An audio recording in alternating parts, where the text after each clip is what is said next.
He says in verse 13, all in vain I kept my heart clean and washed my hands in innocence. So he was really smarting. But for all that, this was all going on within him. He didn't say anything.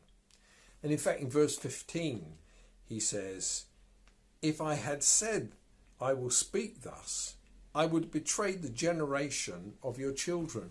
Although he was upset, and although it was all churning within him, he didn't speak out. He maintained it within himself, contained it within himself. And what happens with people when they're in this spiritual state, emotional state, mental state, when it's all just going round and round and round? Do you feel like going to church? Often you don't. Withdraw. Don't talk to anybody. Keep it to yourself. Batten down the hatches. But the problem with that is you never really come to a place where you can get release. And this was his experience. He said, if I thought how to understand this, it seemed a wearisome task. I'm never going to get to the bottom of this. It's just going to overwhelm me. Until, verse 17, I went into the sanctuary. When he came into the temple, suddenly the lights came on.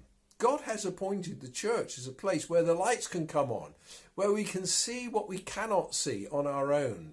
It's a place for preaching, a place for worship.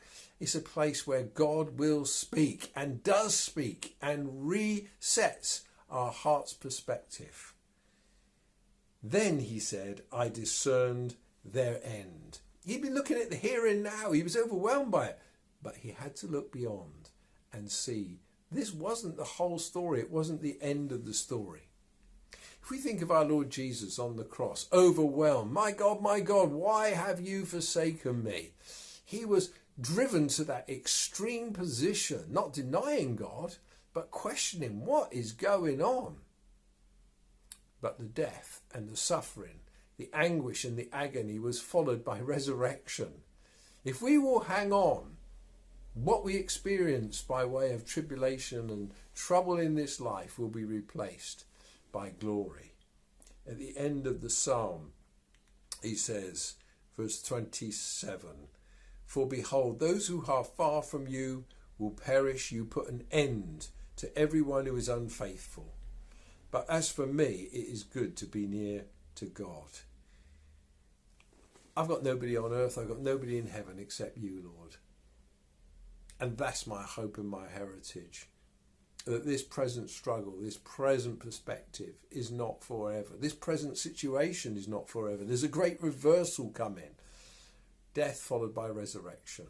Suffering followed by glory.